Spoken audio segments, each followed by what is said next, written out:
Cool. Welcome to the CEFACT Global Trust Registry project. The second set of meetings where this one is theoretically friendly for West Coast USA and other parts of the world who wish to join in at this time. Quick reminder of the Code of Conduct and IPR rules. So we have a CEFACT project that we're running to, which has a way of working, includes Code of Conduct, and the intellectual property rules are like an open source and royalty-free kind of content available to all. So that's the basic intent of the program of work that we're running to. Today's agenda has this structure, so we're going to have. We don't need to do the introductions. We all know each other on the call at the moment. We've done a little bit of the IPR. We'll look at 2 weeks ago, what we talked about 2 weeks ago. Welcome, Joe. And go into the sort of actions and stuff. So it's sort of a bit of a repeat of yesterday, but we'll sort of fill out a bit of where the conversation was yesterday. In yesterday's meeting, just for completeness, Hans Huber, who joined us, shared the view he was taking of Google Maps presentation of businesses. So he was showing us a sort of a web page view of like a street view, if you like, where the Google Map business identifier was sort of visible to the person that they could click on and then find out more about the business. And we were talking about the layers of applications that could be built on top of data, as long as the data is trustworthy. So how would you know that's a business registered with the local authorities? Google won't check that for you in general senses. Google don't want to get involved in all of the sort of legal implications and liability issues about their data being correct in that way. They would rather the community keeps it correct if possible by comments and so on. So we had a fairly interesting discussion around that idea, and that'll come in a bit when we look at the logical model for the grid. We'll probably end up talking a bit about that again.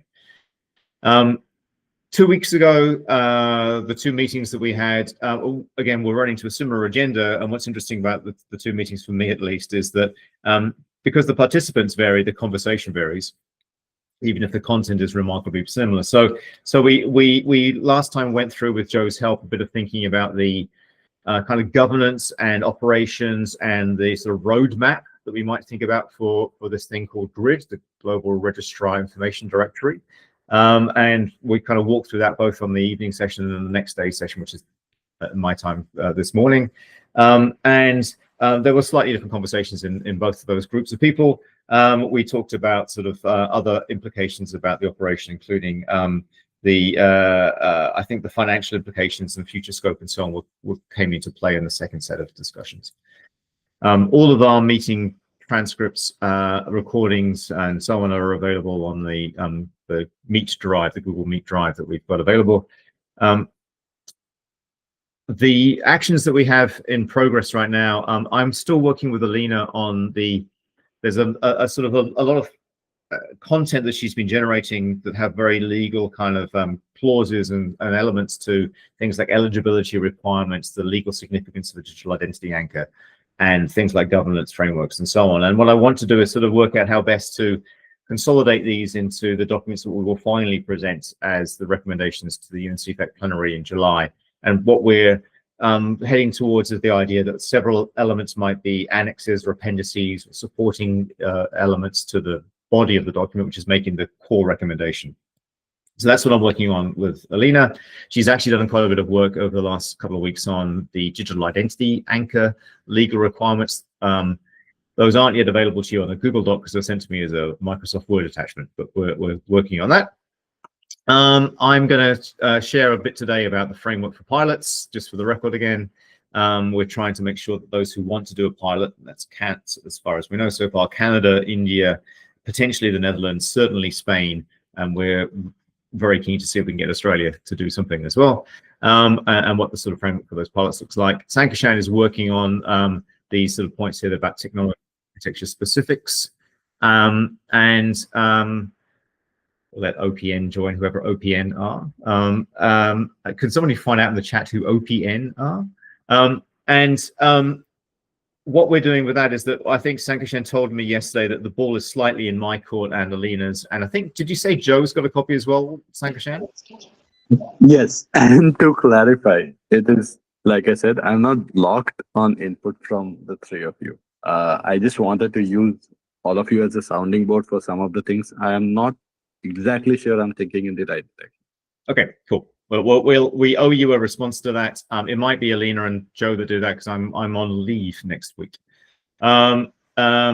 I've committed to keeping these documents that we're working on as sort of the Google Doc format that we've been working with. But I'm actually in the background already moving to another space, which is the GitLab Markdown UNICC space. You'll see that as we go through the day. Yesterday, we went through a bit of a kind of update on work to date. So just as a sort of, we've heard a little bit about what Sankishan's doing. I've spoken a little bit about what Alina's doing. I'll show you what I've been doing in a little while. Hans gave me some feedback on the explainer deck, which you'll see as we walk through that again this morning.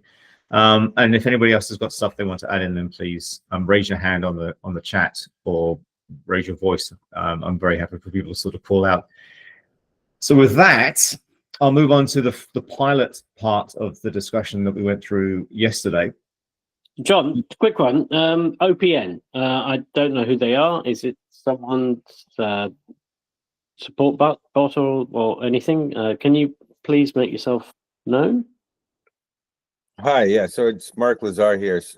Hi, Mark. Hi, yeah. Hey, Mark. Cool. You're so anonymous that we didn't know that you were Mark. Yeah, I didn't realize I had this account when I logged in, so I apologize for that. No, that's fine. That's fine. Thanks very much, Mark. Great to have you. We choose to believe that the voice of Mark Lazar is in fact Mark Lazar. We recognize your voice. So, in the absence of any other proof, we believe you. So Thanks. what we're talking about now is the pilot. So this project, the as it's currently called, the Global Trust Registry project, has a number of sort of deliverables. There probably are three. Joe will always joke when I say there's always three things. The three types of things are there's recommendations for this thing called GRID, the Global Registrar Information Directory, how that might be created, what that might run, and what benefits it would deliver. There's an exploration and proof of the digital identity anchor spec, which is this thing that has been coming out of UNTP, which is sort of the precursor and catalyst for this project itself.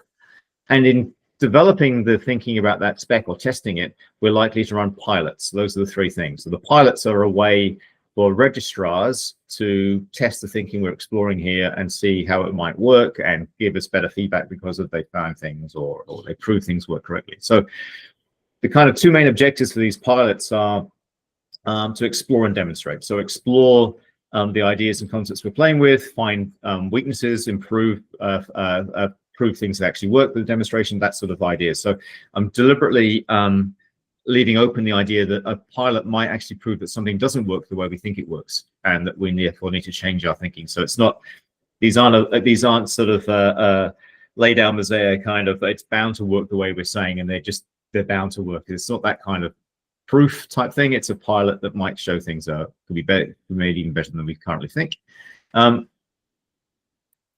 I've given here a new piece of information that I shared yesterday. I'm scratching my head.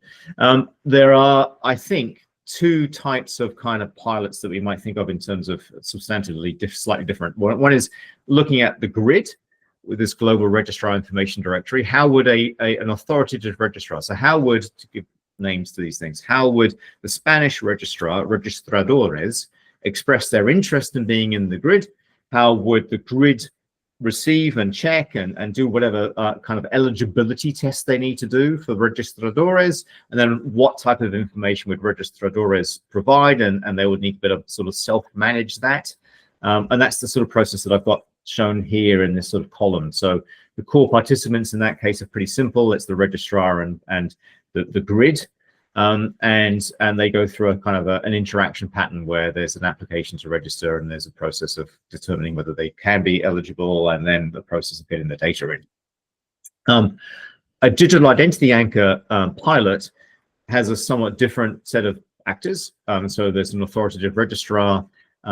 There's somebody like a supply chain participant that may be a seller, if we want to use those framing, that wants to get a digital identity anchor, and they're then going to present this digital identity anchor to a buyer, to a supply chain participant buyer. So I've given that sort of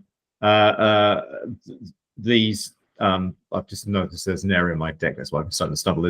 There's 4 dots, but there's only 3 participants. So should be three participants in this column here.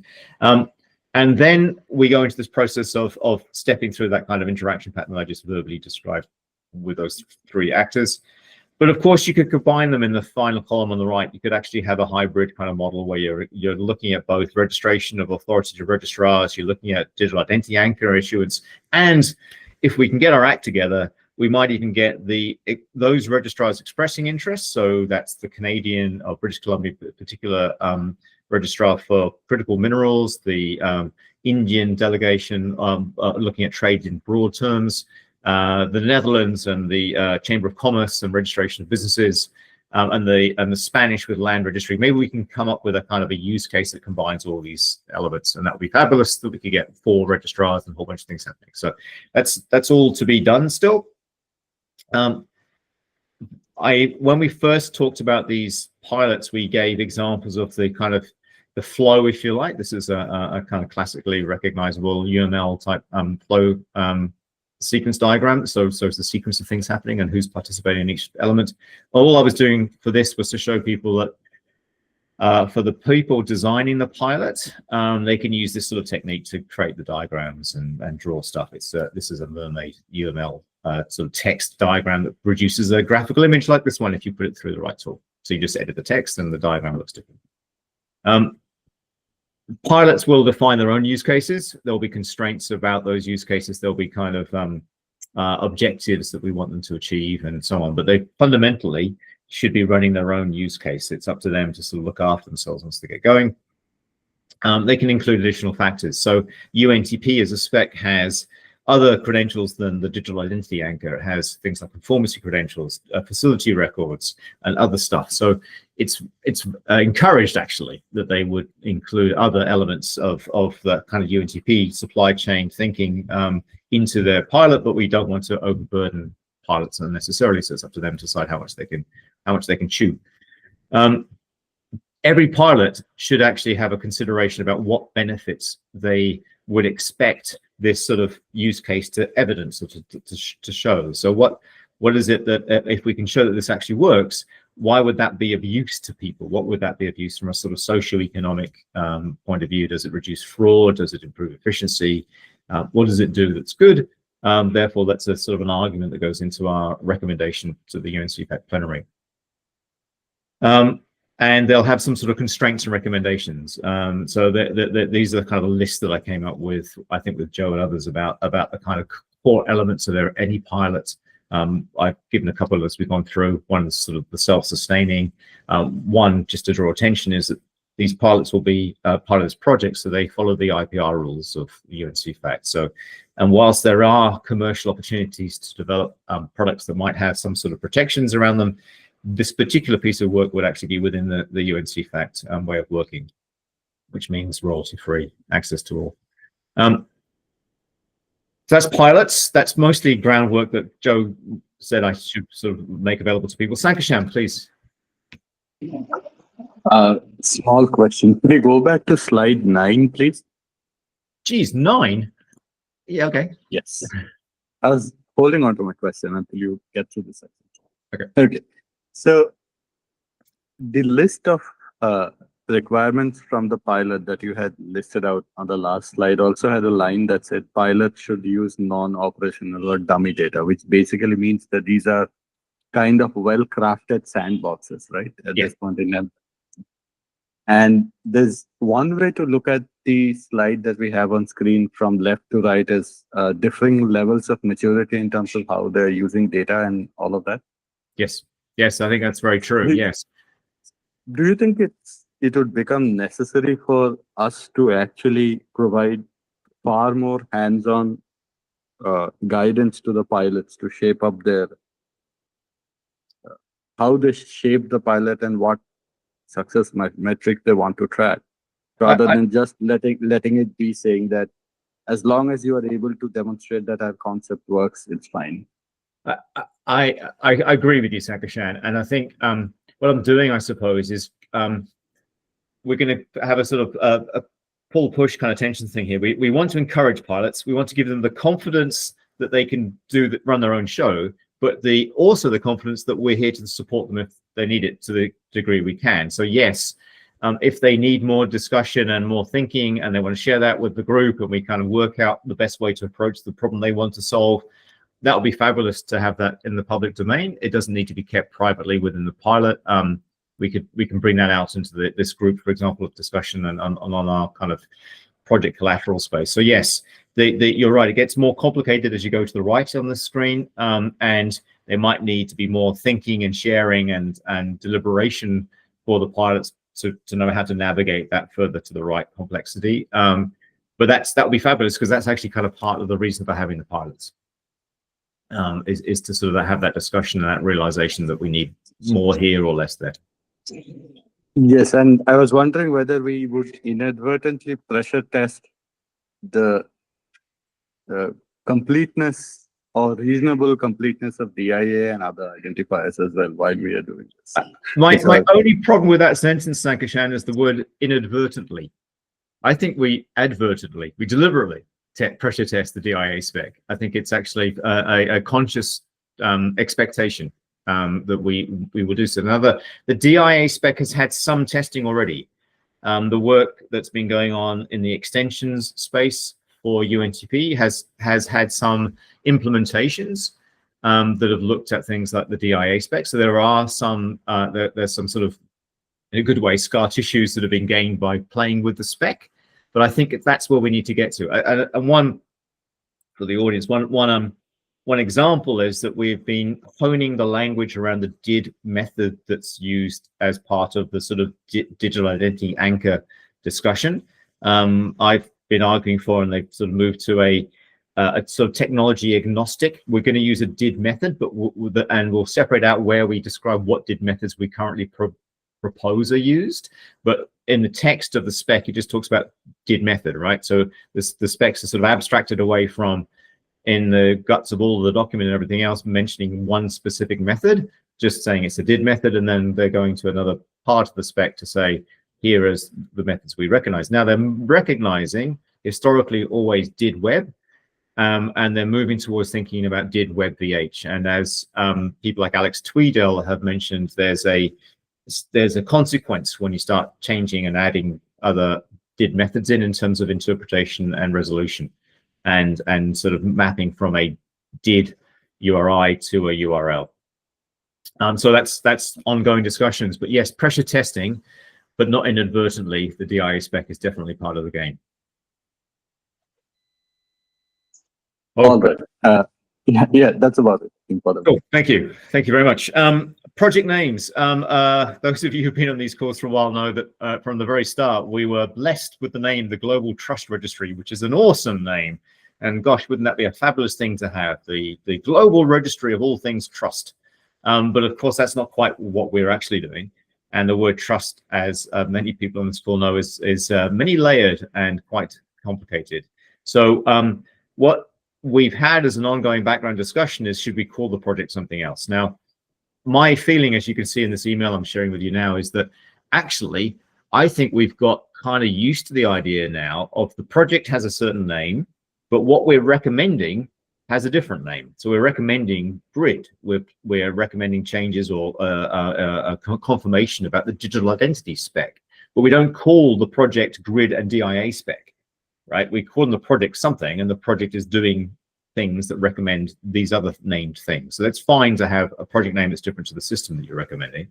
And we can always change the way we expand GTR to something that we can live with. If we really wanted to, we can change it to something else. But basically, the UN CEFACT Secretariat have gratefully received my suggestion that we don't change the name at the moment. We've got other things we need to do. So we're sticking with GTR. And with that, I'll move on to the explainer. So I've been doing a fair bit of work on how do you explain grid. And I want to, I guess, jump to a way I can sort of show it to you in as neat a way as possible. So this is a draw.io diagram. So this is what draw.io looks like. It's a drawing package, and it's available to everybody for free. The files are sort of open, sort of standard sort of stuff, but you can basically, any of you can edit a draw.io diagram. But it's quite rich and quite sophisticated. It's got layers and it's got other things that are nice to play with. And I've been playing with creating an explainer for this model. So this is the explainer. So this is the model that I've come up with, the logical model for the global registrar information directory. But as I kind of explained in this slide, this is actually quite a complicated looking thing. And I don't think that many people will understand what it means when they first look at it, or they'll understand something different to what I intended them to understand when they look at it. So we have to sort of explain what we meant. So the explanations are start from a very simple basis that supply chains are often long and complex, and we've shown a very simplified version of a supply chain on this diagram, but they are often more like matrices or meshes than they are actually a linear supply chain. There's a lot of suppliers, a lot of buyers, a lot of other things that are happening inside supply chains in general. But things we can say about supply chains are that pretty well all participants are either a supplier or a buyer, or they're both. They're buying in goods from other suppliers and they're supplying goods and products to another buyer and so on. So there's a sort of multifaceted, multi-role process for pretty well all participants. And the other simplification we're using is that everything looks like a ship, but obviously transport could be by plane, could be by trains, could be by trucks. But we're just using ship because that's the icon that's more easily available for us. This project holds this as a sort of axiom, a thing of truth, which is that legal trade occurs between participants registered in nation states. That's really important because nation states are the kind of lingua franca of the United Nations. That's what United Nations deals with. It deals with nation states. And therefore, it's a sort of strong tie-in to the whole reason that UN CEFACT might have a role to play in considering how legal trade works. And of course it does, because it does UN CITRAL, MLETR, all these other things to do with international trade. So legal trade occurs between participants registered in nation states. Registration in those nation states is with what we're calling here an authoritative registrar. And that means that the government or the nation state has recognized that this organization, this body, is responsible for registration of this thing. And it's typically enshrined in law, in the jurisdiction sort of framework of that nation state that recognizes this particular body is the one responsible for this particular thing. In Australia, ASIC is the body responsible for business registration. Most countries have many registrars. Registrars tend to be quite specialized and specific about the kind of thing that they register, from land to businesses to trademarks to intellectual property to whatever else, to doing conformity, quality control, and other things that people might be accredited to. So lots of different registrars, lots of different things that they register. And what we're showing in this instance is we're only going to show one at a time, because it's easy to draw if we just show one registrar in our drawing. But imagine that there are many of those little funny Greek temple things, not just the one. We're going to distinguish between registrar and register. So sorry, my thing is coming up. We'll distinguish between registrar and register. That's that. I'm sorry about the English language here. My apologies. It's important that we use a sort of an accurate term, even if it sounds very similar. So the registrar is the authority or body that's actually doing the thing. The register is the thing that they create. So they're responsible for a register, but the registrar is the authority. And often it's even the named individual that has the authority or the role for the organization. So in universities, you get a registrar that is responsible for student enrollment and recognition of academic progress. We don't show the detail of registrars, registers. So we could draw these on the diagram, but then we get too much clutter. So they're not drawn. And importantly, the grid, the Global Registrar Information Directory, doesn't have ambitions to replicate the contents of anybody's register. That's their business. And that's important because many of these registrars have actual businesses around the register. Sorry, they may have costs involved with registration. That's normal.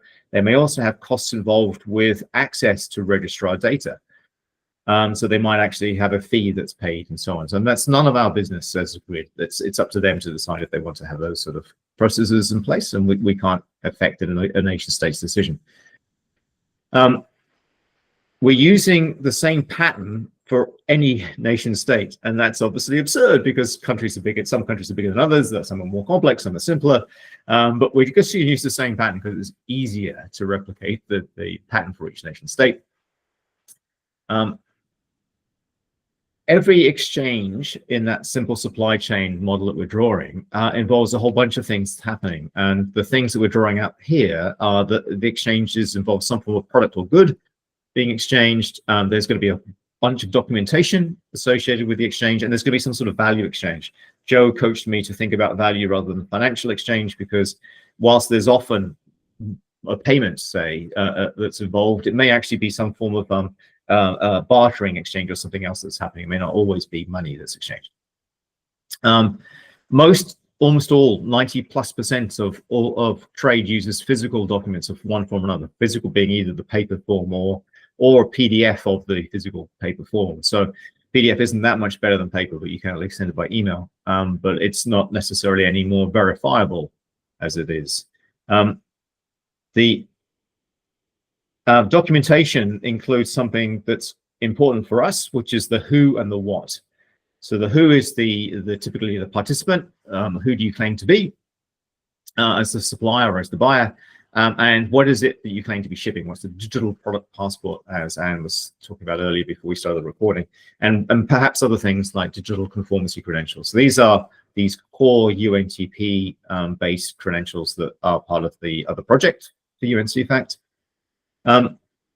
Every relying party, recipient of documentation, needs to check it.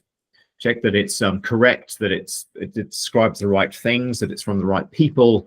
And it's not just the buyer or recipient that may need to check it. It may be also the regulators need to check it, border control needs to check it, tax authorities, whatever. There's a whole bunch of people interested in the veracity, the truth, verifiability of the documentation. So that then gets us to this point where we have the simplified sort of supply chain model. So you'll see these dashed lines here are where I'm suggesting a participant is verifying or checking stuff.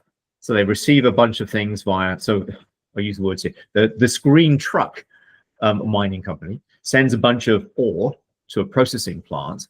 And with the shipment of ore are a bunch of documents, and included in that is let's say a claim about the name of the mining company that's made the shipment. And for the purposes of this discussion, the receiving processing plant checks to make sure that that is actually a viable named company. Maybe they changed their name or something. They wanted to make sure it's still a registered company in the registrar of the country of origin. And that sort of dotted line is what we're using for verification checks. And we're using this solid line for registration. So you can see that every one of the participants in the supply chain is registered with an authority. But the problem we're facing, and that's the problem, the raison d'etre for this project, is who says that registrar is authoritative? So it's very easy. It's always been relatively easy. It's become even easier to create fake documentation for anything.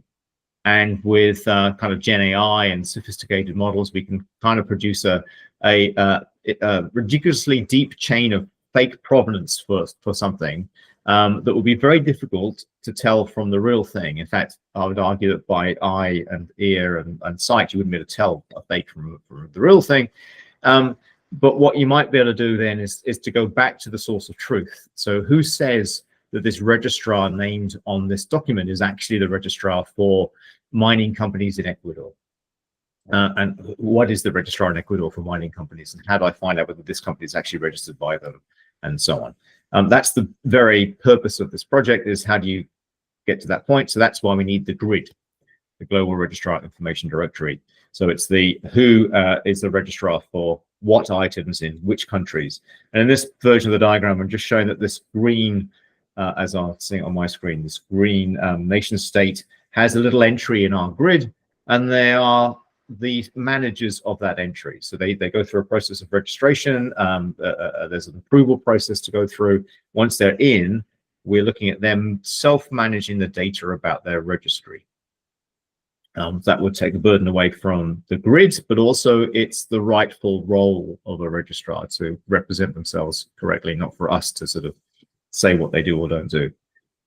And that then gets us to this model. That's how the kind of whole model hangs together. So you'll see that all these multicolored, which are based on the standard Sustainable Development Goal colors, elements are representative of yet more registrars that we might have involved in the grid. We've got this concept of a directory management sort of access point, and we've got some concept of a directory access point as well, so that you can read and find out things, search for things. But what's important to realize is this is just a logical model. It implies a kind of centralized view of an implementation, but that's not necessarily how this thing might be built. There's no reason why it isn't further decentralized or distributed, or other forms of architectural solutions could be possible. There's even a kind of future possible that says the grid issues credentials back to registrars to say, yes, you've been recognized by the grid, here's your credential to prove so. And therefore you can get a kind of fully decentralized model where the grid is part of the authentication process, but isn't necessarily part of the verification process on every step. Which, is Joe has reminded me, is always a bad idea. If you're always in the loop for every verification, you're going to get an enormous amount of transaction volume, and it's going to be very difficult to be keeping yourself up and running. So that's the way the model works. That explainer is available as a draw.io file and also as this PDF, and you've got the presentation view here. It's been I guess it's been more or less available like this for this sort of week. We've had the comments from Hans, which I've incorporated. It's got a bit better. It can no doubt get better still. Where I think it goes to next is other types of explainers that are a similar sort of gradual build process. So that's my work to do for the next few weeks. I want to now finish with where we're going to next. Those of you who've been working and collaborating on the project know that we started with probably three parts to tell this story too. CEFACT has a thing they call the Collaborative CEFACT Environment, CUEQ. Q is an instance of an Atlassian Confluence environment, but that instance is not easy for them to maintain and not easy for them to support. It has about 80% availability, which if you're into availability is a very low number. It's not enough. So it means frequently, when I've sent people to register or do things on that site, it's not up. And that gives a sort of a negative impression. So we have, however, been working on the UNICC space. So this is the UNICC GitLab space. So that means United Nations, I think it's International Computing Center or something, which is another part of the UN, has computing infrastructure on which they've installed an instance of GitLab, and on which you can see the now CEFACT projects that you might be familiar with, like UNTP, a textiles extension of UNTP, the verifiable trade document project that's going on, and so on. And it looks like the low code is beginning to have some sort of presence here too. I think there might still be a stub. And if you were to go further up the tree, you'll see that there's two parts to the UNECE space, and the whole of the United Nations is mapped out.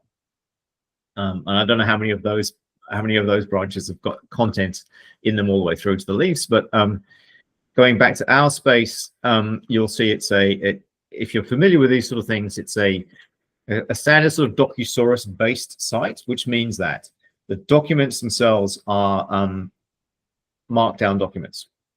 So that means when you open one of them and have a look, it will give you a representation that's a bit sort of like a visual representation of what the markdown looks like, but you can also see the markdown in its raw form.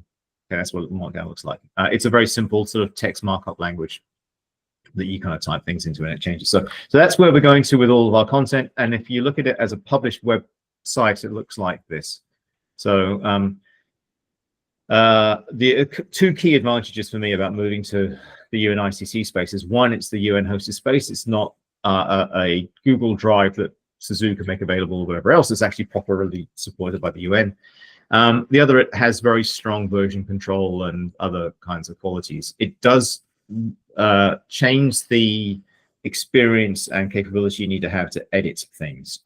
It's not hard to edit Markdown. It's actually really easy. But to get into the space of editing and playing with this content, you need to have the UNICC account registered and want to log in, and then you need to be able to sort of request changes and propose them. So there's the things when you do a change, or a pull request would be in GitHub, or a merge request as it is in GitLab, and you kind of work this way. But that's good because it gives us a history of why things were requested to be changed and so on. So that's what I'll be doing over the next couple of weeks. Back to the slides. So I hope, although I have a week's leave next week, that by 2 weeks from now, we'll be able to sort of declare that the public face of the project is now the GitLab environment.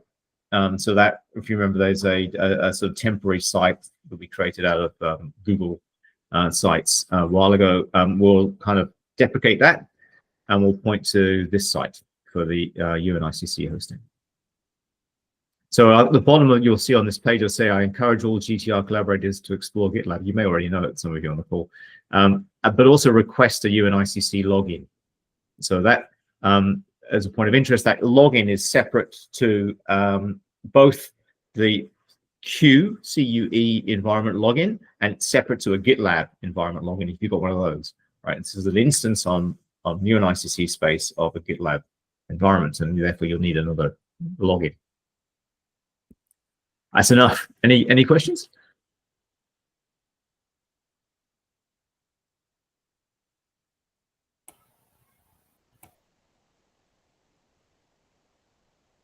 I'll take that. Oh, Anne. Gosh, that's very polite, Anne. Go ahead. Yeah. Just quick verification. So we'll move everything to the GitLab space, including deliverables, writing, all that. Okay. Yeah, exactly. My aim is that if imagine that you're sort of wrapping up the project in a nice parcel of bow, that when you hand over to CEFACT plenary and say, there's going to be a PDF document that says here's the recommendation, but the source code for that document and the discussion are in their UN space on GitLab. So I'm going to move over content from our kind of Google space into the GitLab environment. And I've already done that for most of the documents. Those 6 deliverables are more or less the same content as we have on Google. But there's some things that are a bit trickier, like the meeting that we're recording right now, we're using a Google Meet environment, and that creates a recording which ends up on a Google space, but I can manually move that file over. I can create a meetings folder. And you'll see, in fact, that I played with what that might look like here. So you'll see that I've already sort of played with moving over these meetings, and you can sort of see that, that you get a meeting notes that are basically the same as the meeting notes that were in Google, but they're just written as Markdown, copied over. But yes, everything ends up in this GitLab environment is the aim. Great, thank you.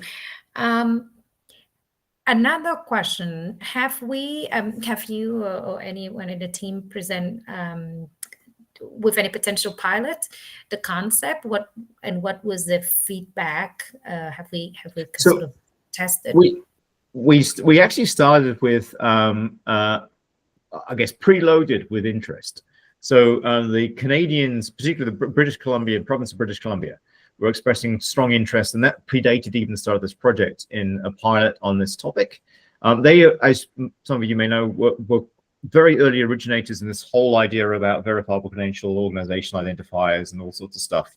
BC Gov had this org ID and other things that they're playing with way back when.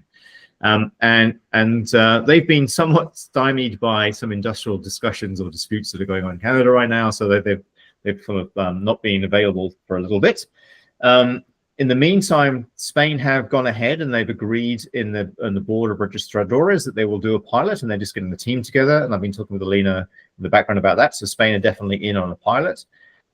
We've had historically the last 2 sessions they haven't been here, but the Indian delegation from trade departments of India have been pretty frequently on these calls, and have reconfirmed on a couple of occasions that yes, they are interested in running a pilot. So that's part of the reason about this framework stuff, is to encourage them to get over the line. So I think, and the other party is a group out of the Netherlands that have worked with the Dutch Chamber of Commerce and have built solutions for verifiable kind of identifiers out of the Dutch Chamber of Commerce content. And they've confirmed that they're willing to try and bring in the Dutch Chamber of Commerce as a registrar into the pilots. So I'm very hopeful that we'll get something, but I am also very aware that it's now the 31st of October. And you know, time is ticking. So we've kind of got to keep that pressure on to make them convert interest into action. And that's the aim of the next few weeks, really.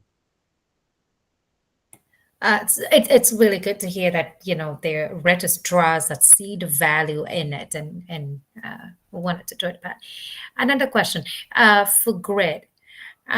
Obviously, we'll talk about building and who needs and who could be the inheritors. In terms of accessing the data, I mean, I kind of see from the drawing that you have there, even the users who's supposed to be able to access and look it up are already registers somewhere. So is that correct to assume that this is not necessarily open to the public? No. I don't come into it with a sort of a preset view. My do. My preset view is it should be open unless otherwise it shouldn't be, right? What we're providing is what should, in a sense, already be publicly available but not easy to find the answer. So the risk is you get the wrong answer. If you ask who is the land registrar for Ecuador, it's possible that you get sent down the wrong path, right? To perhaps a commercial organization that says, well, we know about land registration in Ecuador, come to us, right? And you're not actually the registrar, are you? You're just a very helpful organization that wants to tell me about land registration in Ecuador. But the land registrar for Ecuador, I am confident, is a body that Ecuador would like to be known to the rest of the world. So what it registers, who owns what land in Ecuador, isn't our business. So if they want to make their data accessible, OpenGov type stuff, well, that's great. That's their call. If they don't want to make it accessible, they want to make it on a charge for basis or something else, that's again their call, right? We're obviously going to be recommending more openness and transparency, but we can't dictate it. What we can do, though, is surface in a trustworthy way what should already be publicly available knowledge about the countries of the world, how they register things, who registers those things, and where you can find out more.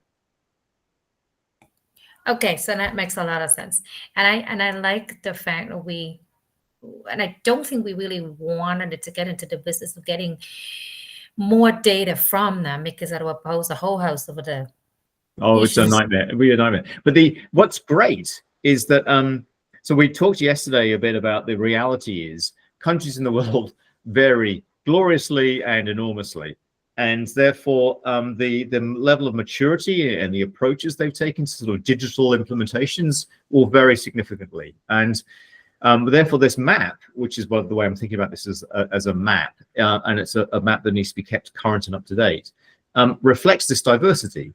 So what it does is open up a commercial opportunity potentially for another party to say, okay, we'll provide a service that says we can universally resolve, if you like, the question about, is this an identifier from a land registrar of Ecuador? Now, we might use GRID to get a trustworthy source of who are the registrars in Ecuador and what format do they present in and so on else. But we'll write the code or software that does that resolution process. And we're going to have lots of different sort of plugins for lots of different kinds of registrars and so on. And that you can imagine being a commercial service, because we would love the countries of the world to move towards a more standard space, but that will take time. And while we can only recommend it, we can't force it to happen. So there's always going to be a degree of diversity, and that kind of creates an opportunity, I think, for others to sort of provide a kind of a fill, if you like, for the gap. I really like the visions of looking at it as a map. It's really, yeah, that's a great idea. Let's start at it. Let's start with the basic concept and move up from there, because obviously once we look at that, there are a lot of possibilities, but every time we adding one little piece of data or adding a little bit of a it's function, risk. exponentially.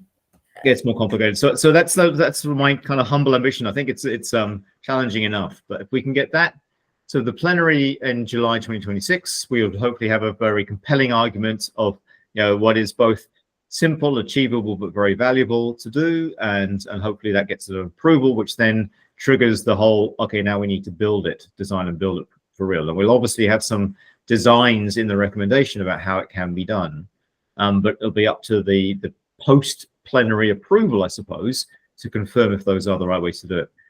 Mark. Hi, John. It's great to see. Thanks for the update. You know, all the progress, and you know, it's really great. I think it's also I think it's great because it's fortunate that it really mirrors a lot of the work and, you know, stuff my experiences and stuff I do, because we actually have work in this space, right? So I think it looks like really interoperably, collaboratively awesome, you know, so it just looks all very good. But I'm really focused on the data controller registrar and the international transfer of data, transparency over the authority to digitally identify an individual, and then the notice requirement or transparency requirement for that, to be standardized, so that if you're being identified from another country, the law is being followed, so that, and this goes all the way back to like the Magna Carta in the Forest Charter 1217, where land barons were killing everybody and nobody knew where it had any land rights, and they forced the sign to be put up and people reclaimed their rights. So it's sort of like, fundamental transparency. But of course, with that, the ability for everybody to see the impact they have on the environment, because, we have a transparent, system. So, this is really great. And I think you definitely need an international thing. And I think, what's really good is we got the anchored notice and consent receipt, which is, the acronym ANCHOR. And it's really about being able to make a record of whatever notice is being given to you of the controller, who can then identify the controller, and then using that, record, have a receipt, which you can then use your rights with. So it's really like a controller registry. And the Data Controller Registry 1998, the intended intermediary, I think before real-time bidding, was, really, I think, the legal sort of infrastructure for that. And it all comes with, I think, the Convention 108 Plus that's now internationally ratified, so it has like the, after 44 years of countries deciding what to say, I think 34 countries have implemented these laws that require transparency and notice and identification. So it literally, there's, I think you're being very polite with like the mining, and we're not going to say anything about what anybody registers and what, but there's actually like, there are a subset of requirements that's required across all, for transparency, which is very interesting component of this, right? So that's absolutely right. And thank you, Mark. I think the really good points. The UNTP, the United Nations Transparency Protocol, has trod where I'm not treading right now in terms of the legal requirement and need for transparency. We still hold that to be true, obviously, in this project as well. And in fact, this is a supportive project for UNTP. Where we get to this space you were describing as kind of anchor thinking and everything else is when we're talking about the digital identity anchor. We've had prior conversations on the project team about how close are we going to get to the sort of personal identity, the people type thing. And my initial feeling is let's not go there first, because it is inevitable that we need to think about individuals. When you get to a company registration, for example, there are named people who are officers of that company. There's an ownership, a beneficiary kind of structure, and so on. There's a bunch of things that involve people ultimately. Right. But what we want to sort of nail to start with is just the organization identifier, and we'll get to that next bit later. Now, when we get to the next bit, we'll have to take all the care you're describing about consent and privacy and informed and universal sort of what the rights are for privacy and access and so on. And there is some complexity, but I'd love you to have a look at, I need to get it into the Google space, but the digital identity anchor legal requirements, which is what Alina's been working on. Can I just jump on that, just like what you just said for a second? So the model I'm presenting, and I think, I really want to invite everybody, so is the universal, digital transparency model for using ISO standards on November 13th is really about the data controller, which is the organization, and it's by default in Quebec, it's the organization is also the controller or the privacy officer. So whoever owns the organization or runs it, effectively that, person is the controller. So that specifically is an organizational ID, with a human, delegate legally, and then something like Gleef could use to assure that human delegate even further technically, right? So it very much works just like that. But the idea really is that people don't need to give there's no user IDs. You just use a controller ID. And if you need someone's data, you have to go to the controller, and you could do that dynamically if it was standardized. Yeah. And you have dynamic lawful access and real-time interception. And basically, it's through the controller. And so same thing with society and consent, though. Like people, if we had a choice before we were identified online, we could then see, well, what's the scope of disclosure of this identification? Is it local in my house, or is it, to public, to the internet?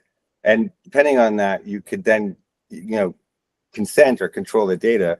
So that's really about the natural ability, like a security mechanism called scope of disclosure risk, which is really requires registries at a local.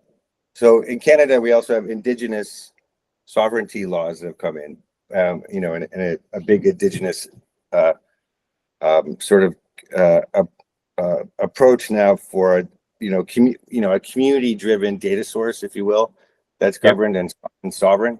So there's a bunch of pilots and registry things that we're working on and pitching on, and that's what I was trying to get to. Is just really right down here, and we're looking really at the education record registrar and registry, and looking at how that fundamentally works and how that can be perhaps enhanced, with a standard registrar and registry approach that exists already, in society. So there you have it, buttoned up right there. Well, I mean, Mark, it'd be great if you want to. I'm very happy to give you some time or space to sort of go through that at the next meeting or something. I think it'll probably be this time of day meeting that works best for you if you're available on the I think it's the 13th. Yeah, it is the 12th and 13th, or 13th and 14th of November, where the next two meetings are. Yeah, 13th and 14th, I think, is what I've written down here, isn't it? So I think that'll be great if you want to sort of walk through that. I was just drag this onto the screen so you can kind of get a sense of what's in here. This is a kind of early, still kind of current draft of legal requirements for digital identity anchor. So what Alina was musing over was the idea of what does it mean when a registrar issues a digital identity anchor. So she was thinking about it more from the legal significance of this credential and the whole MLETR, UN CITRAL kind of universality kind of thing. She wasn't thinking, but that's what the conversation was I've just received from her this week, about privacy and rights of individuals and so on.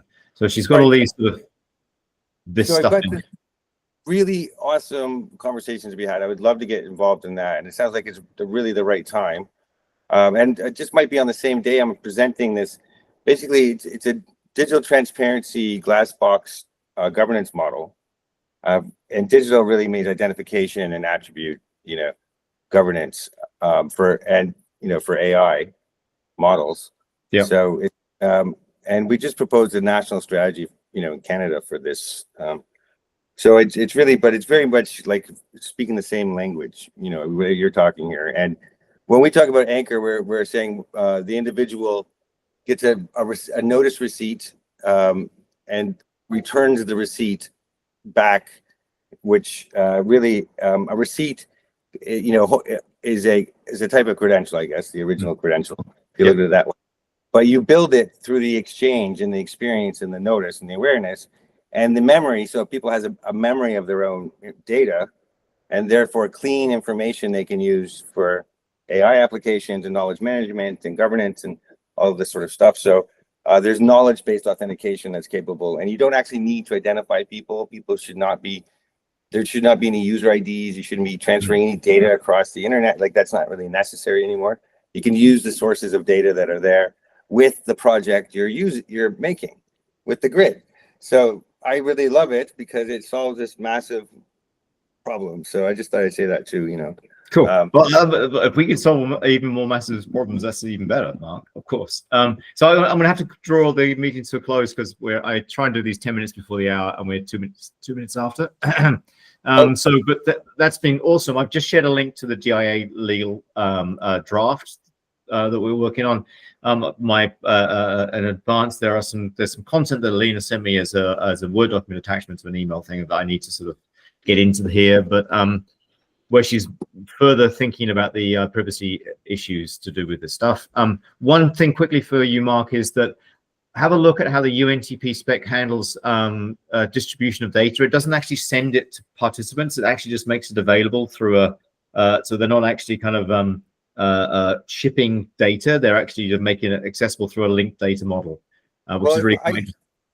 I really wanted to say that the idea really is the controller identity credential is specified using, the ISO open standard model, which with controller, that is interoperable, and it's in accordance to Convention 108 Plus, which is the most authoritative rule, if you will, that everybody needs to obey. So it's like just from there, you have the micro credential. So you use that controller credential, it signs the receipt, and now you have a micro credential a receipt that you can reuse as a micro credential. So now the idea is you put that receipt in it. The next time you go to a service provider, you take that micro credential, you add it to the receipt, and now you have a receipt and a micro credential together.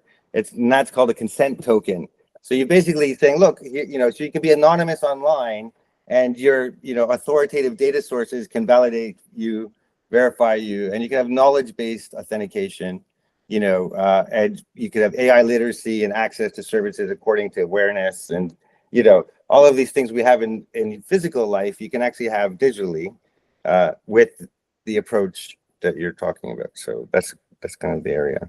It's pretty cool, very cool. I will close it now, but that's fantastic, Mark. Thank you. And let's keep the conversation going asynchronously, if you like. Email.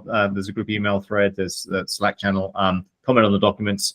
We don't need to wait for the meetings to do stuff. I'm signed up now, so I think I can. I believe I tried a couple of times, and I think I might have, but maybe not with the right email address, but whatever. I think. We'll work it out. Everybody has many identities, I think, is the reality for all of us. Thank you all very much. I'm away next week, so there won't be much activity seen from me next week, but I'll be back in 2 weeks' time for the next set of meetings. And thank you. Thank you. Bye-bye.